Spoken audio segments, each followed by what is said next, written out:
So our next speaker is Karteek Sreenivasaiah I, and he's from IIT Hyderabad. He's going to speak about what is randomness. So thank you for the introduction and thank you for inviting me here. It's always a pleasure to be here in IMSC. I'm sad that I couldn't come for the entire event because I was traveling, so I made it just for the last day. Okay, so my talk is titled, What is Randomness? So it's best that I start with that question, right?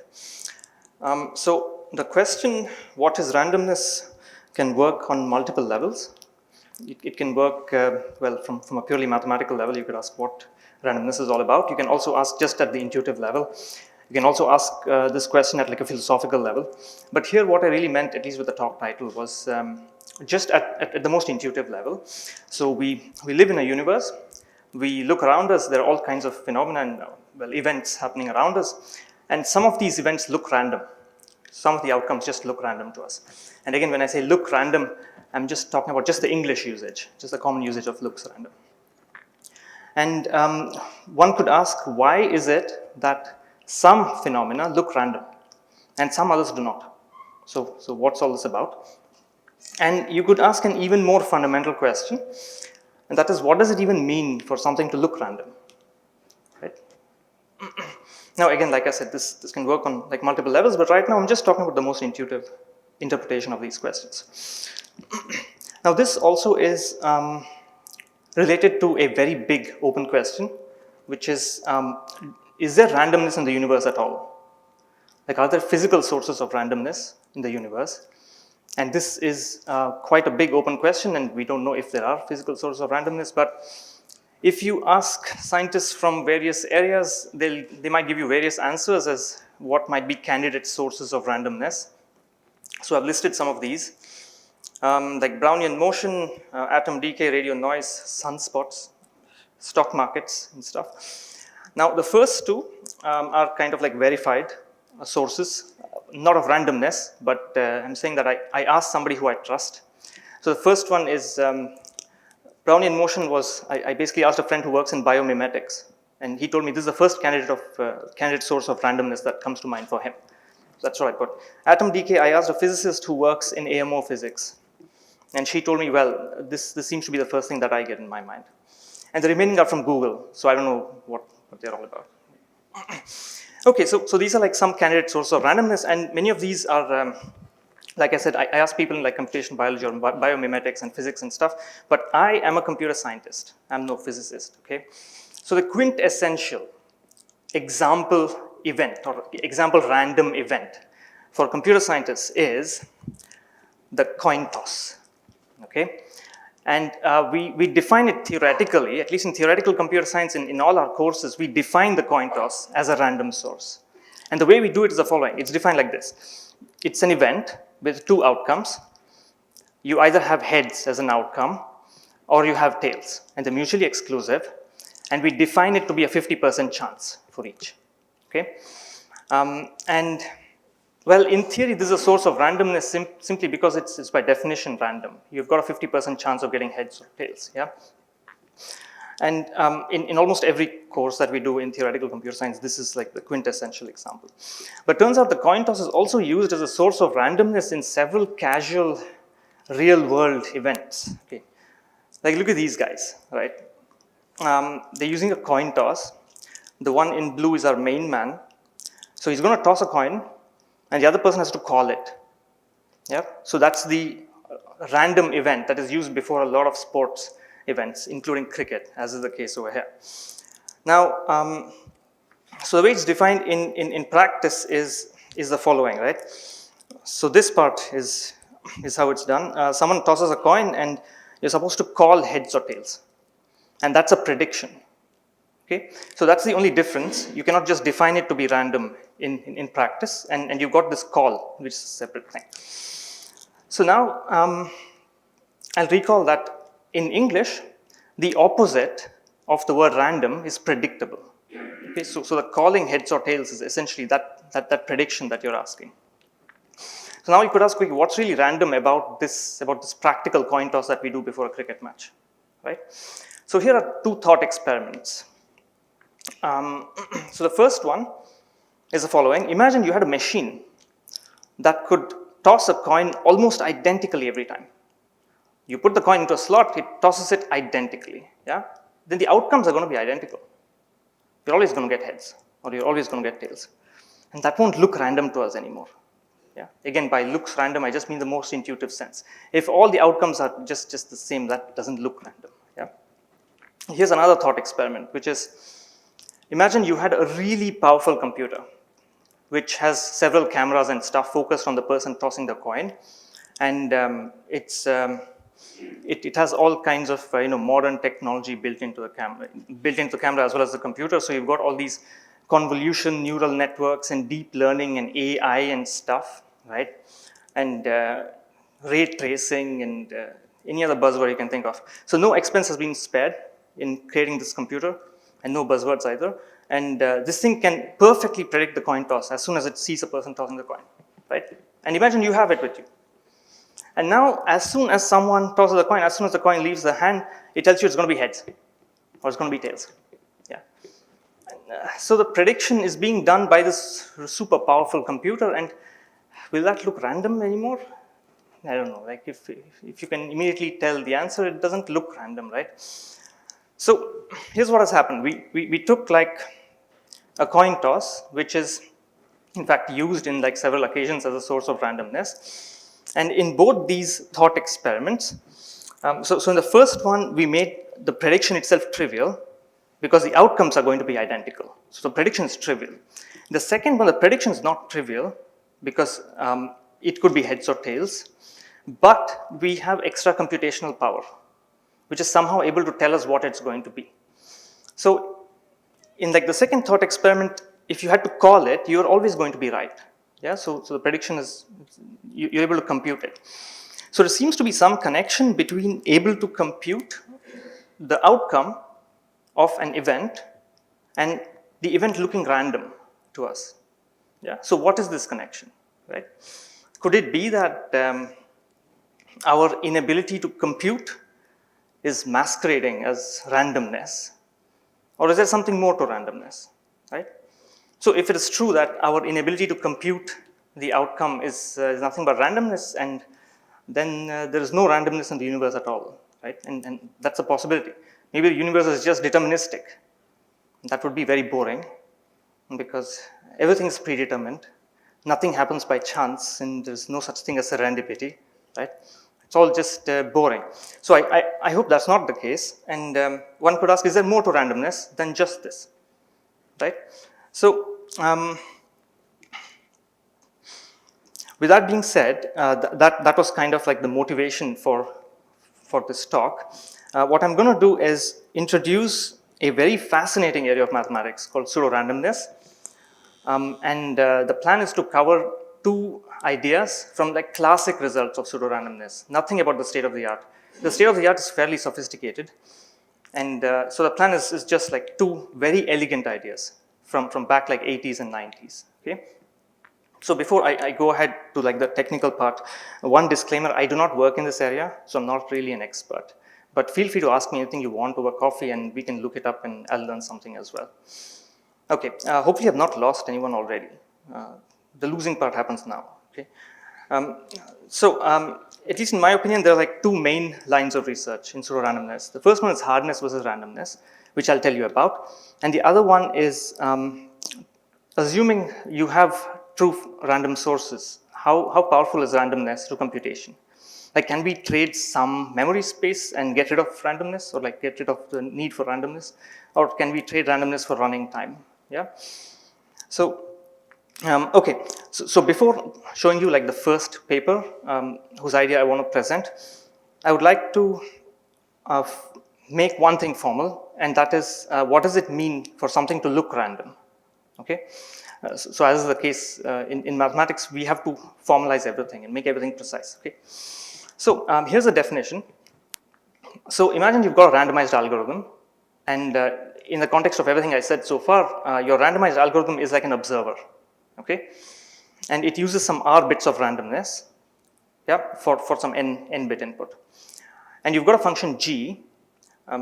Again, so to put things into context, g is like some event that A is able to observe, Okay, and what this says is that the output of G looks random to this algorithm if the way the algorithm behaves when it's given the output of G versus the way it behaves when it's given independent random bits is very close together. Yeah. So let me just go through this line over here. I should have probably mentioned that the randomized algorithm only outputs yes or no. Okay, it's just a 0-1 output. It's not computing some number. So the first quantity is what's the probability that the algorithm outputs 1 when given R independent random bits from like a pure random source. Okay, and the second one is you're going to take only L independent random bits and you look at the output of G on these L bits. Okay, and you feed that to the algorithm A. If the algorithm behaves very similarly on both these, then it seems natural to say that, well, the output of G looks random for A. Okay, epsilon is like some small number. Yeah. So here's an example. So suppose G was just the identity map, right? Then it takes L many independent random bits and just outputs the same L bits. In which case, of course, the algorithm behaves the same on G as well as on independent random bits because it's the same thing. Yeah. So things get interesting when L is less than R. Okay.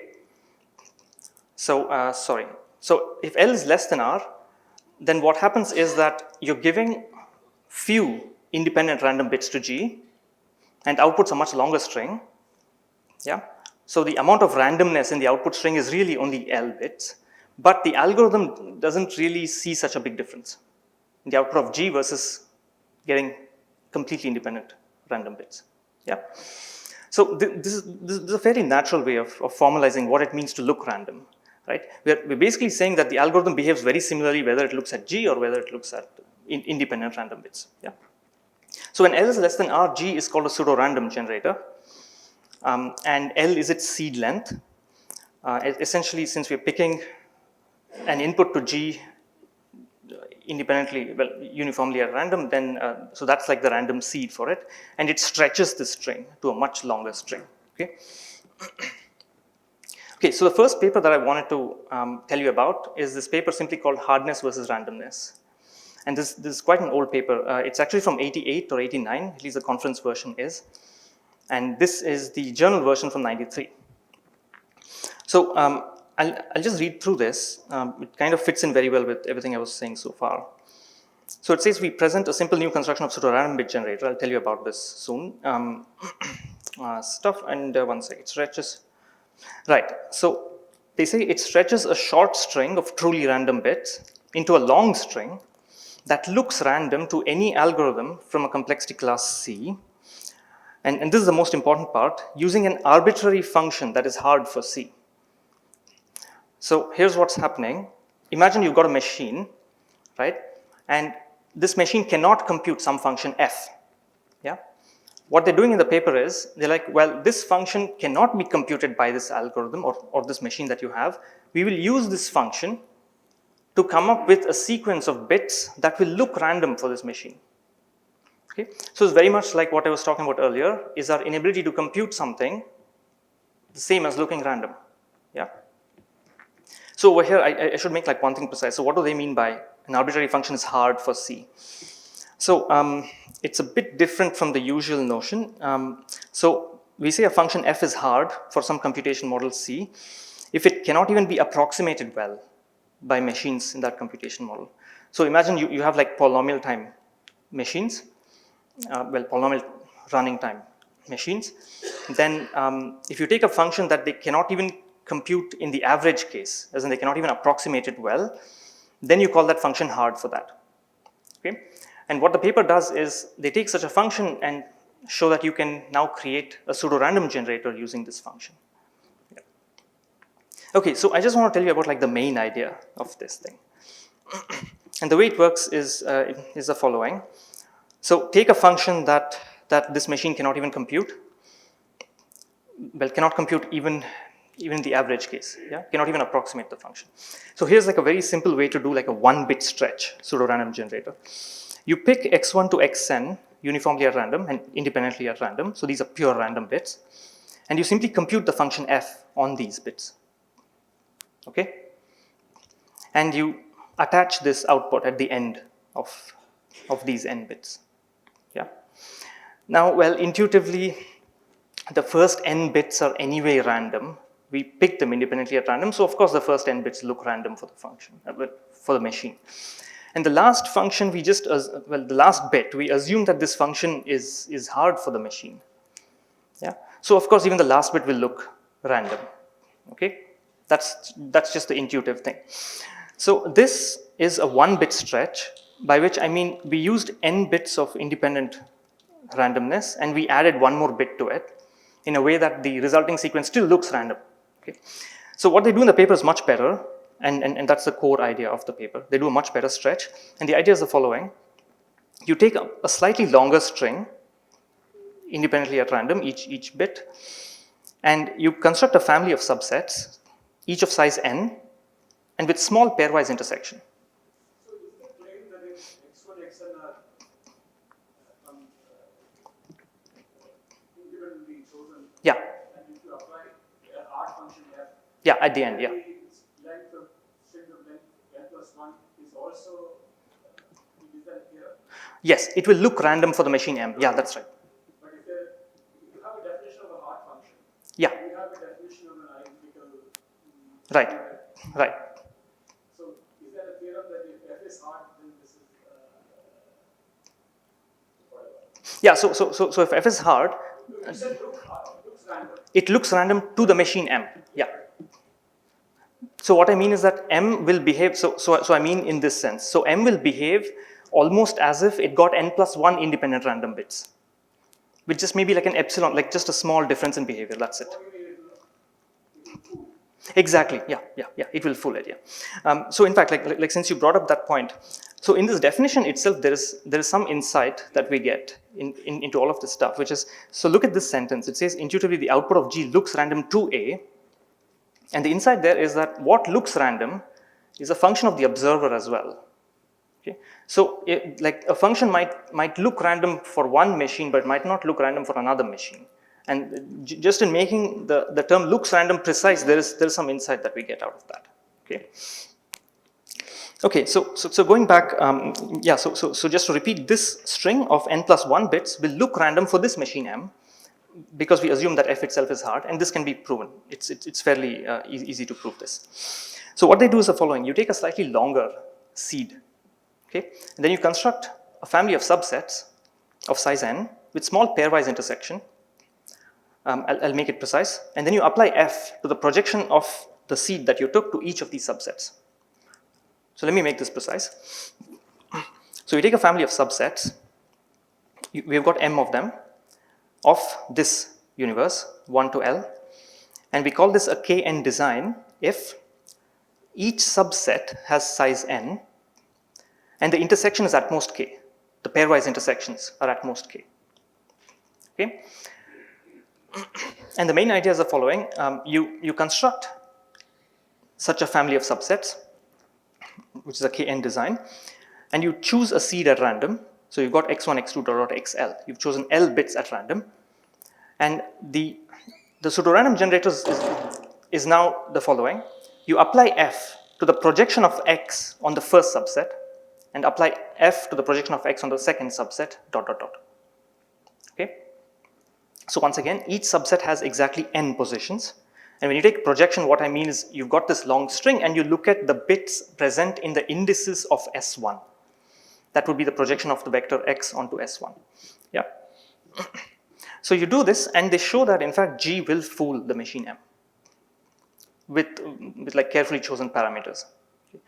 So I think I've written some parameters over here, even though I do not want to go into it. So they construct log Rn design. So I'm not going to prove it, but let me just tell you like why this should work intuitively, right? So imagine you had k equals 0, right? Then you've got a family of disjoint subsets. Yeah. that means that you've got this f is being applied to independently chosen random bits, and the applications of f across them are completely independent. Yeah, like the input sets are completely independently chosen. So of course that's going to look random, right? Not of course, but intuitively. Yeah. Now what's happening is that we're going to allow for some intersection among the subsets. So now what happens is that you can have many more subsets because you're allowing for some small intersection, but because the intersection is going to be something like log r, or like log of, yeah, so I'll not get into the parameters, but the intersection is going to be so small that there's still a lot of independence among the subsets. Okay, so that when you actually apply f on all of this, it still looks random to the machine M. Okay, so so they actually give a construction of these families of subsets, and such intersecting families of subsets are an object of interest in combinatorics. In fact, there's the entire pages of this stuff. So you can look at, for instance, Peter Frankel's publication list. I think he's on like 90% of these intersection family constructions. He's an author on them. Okay. Okay, so that was about this paper, and I think it's like a very elegant thing, because you start off with trying to fool a machine, and you make it into some kind of combinatorial object, and that's all you want to do. Just want to construct this family of subsets, and this is called the Nissan-Wigderson design. It's used even in the state of the art. A lot of the modern constructions are based off of this or inspired from this, basically. It's just that things get a bit more sophisticated in terms of construction, so that you can get better parameters. Okay, okay. So that was like one idea. The other idea was this one, which has to do with can we trade memory space for randomness? Okay, so the title is pseudo-random generators for space-bounded computation. And so let me just go through this. So they construct pseudo-random generators which try to fool algorithms which use only space S. Okay? So imagine you've got a space-bounded machine. You can only use space S with that. And they convert S log R many truly random bits to R bits. Okay? So the algorithm basically uses R bits, or requires R bits of randomness. And they're able to do S log R. In particular, if you put S equals log n, and R also as like n, then you get log square n truly random bits to n bits. Okay, so that's what happens over here. Okay, so this is the idea behind this is slightly more involved in terms of notation than the previous result that I showed you, and we just need one definition really, and we need definition of a hash function. So here's a definition. So a family H of hash functions, of functions H, is called a pairwise independent hash family. If the following happens: you take any two different strings, x1 and x2, and any two strings y1, y2 from the range. Okay, the probability. So the idea is that you basically pick a hash function from this family at random. You're not picking a string at random. You're going to pick a function at random from this family of functions. And the probability that the function on the first string gives you y1, and the function evaluates to y2 on the second string is 1 by 2 power 2m. But let me give you just like an intuitive description of what's going on. So using such a hash family is kind of like a shortcut to picking a string uniformly from the range. I'll tell you what I mean. So imagine you pick two strings from the range. Let's call them z1, z2. What is the probability that z1 equals y1 and z2 equals y2? That's exactly this. Yeah. The probability that z1 equals y1 is 1 by 2 to the m, and the probability that z2 equals y2 will be 1 by 2 to the m, and the probability that both of them happen is just the product of these two probabilities. So picking a hash function from this family is like picking two independent strings from the range. It's kind of a shortcut, but what really helps us is that they're functions. Okay, so yeah, so the probability is over a hash function that we are picking. So we have a family of functions that we construct beforehand, and then the idea is that you basically pick one function at random from this family of functions, and then we said this should happen for all x1, x2, and y1, y2. Yeah. Okay, and now this is, so let's just start at like level 0, is like what I call it. So assume you've got a hash family from k bits to k bits. Okay. So once again, this is like a combinatorial object that we know several constructions of, and people work on getting better constructions. And the idea is this, it is a level 0 idea. You choose x1 at random, okay, and then, so x1 is a string of k bits. You choose a hash function at random, and then the output or the pseudo-random string is going to be x1 concatenated with h applied to x1. Okay. So we started with, so I think I've got a calculation over here as well. So in picking the first string, we're using like k many independent random bits. And just trust me that we know hash families with like linear space descriptions. Okay. So in other words, we can choose a hash function also with order k bits of randomness. Okay. That means that we basically chose 2k bits of independent randomness, yeah, and we output a string of also size 2k. Yeah. So it feels like we could have just chosen a new string x2 at random and just output x1, x2. Yeah. But the main idea of the paper is that you can use a certain recursion to do much better. So in other words, this idea basically scales very well. Let me show you. So in level 1, what happens is we pick one string of length k, and we pick only 2 hash functions. Okay. And the string that we're going to construct is, you have x, which we picked uniformly at random. You apply the first hash function to x. You apply the second one. And the main trick now is that you apply this composition of the functions. So you go h1 of h2 of x. Okay. Now, why should this look random? Or why should this be able to fool a machine? That's what they prove. Okay. So continuing, so in level 2, for instance, we'll pick one string uniformly at random from this and 3 hash functions. And we'll end up getting a string of size 8 using this, because what we're going to do is we'll go x and we'll of course compute h1, h2, h3 on this. You also have the composition, so I've not put the parentheses because it gets quite ugly. So h1, h2, which is h1 of h2 of x. We also compute h1 of h3 of x, h2 of h3 of x, and h1 of h2 of h3 of x. Okay, so the idea is that this whole thing scales extremely well, and in general, if you want a string of length 2 power s, you only pick s many hash functions, and then you do this idea, right?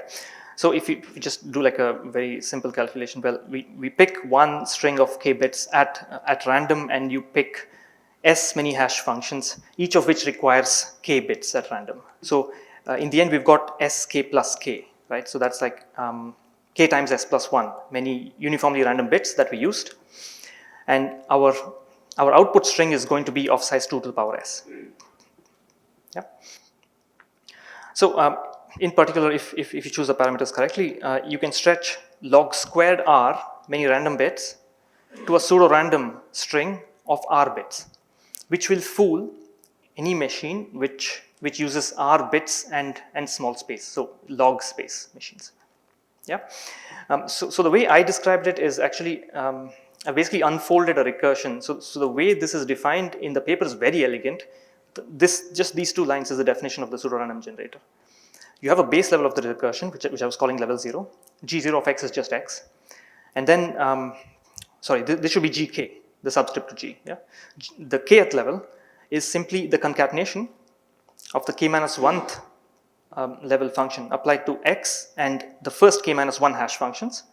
And you concatenate it with the kth hash function applied on x and h1 to hk minus 1. So if you just unfold it, you get something like this. So the first level, you get just x and h1 of x.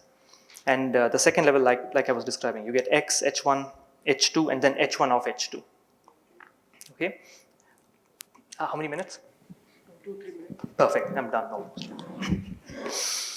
So one of the most important consequences of this paper is that if you have a randomized machine that uses only log n space, then you can simulate it with a deterministic machine that uses log squared n space.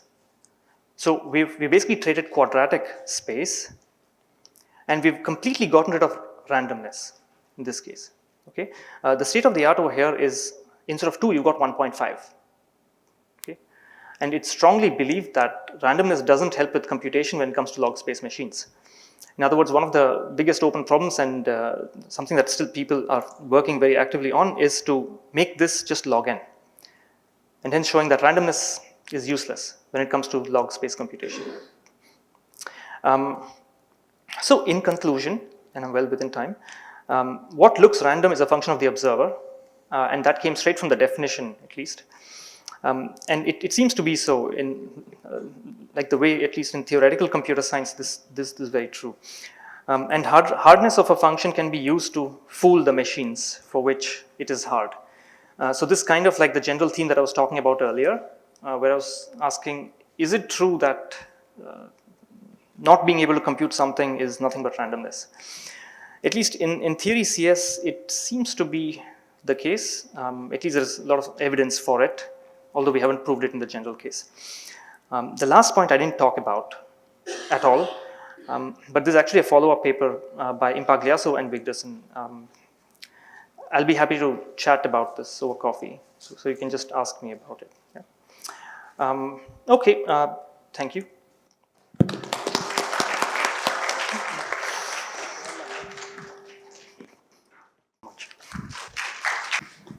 Never mind.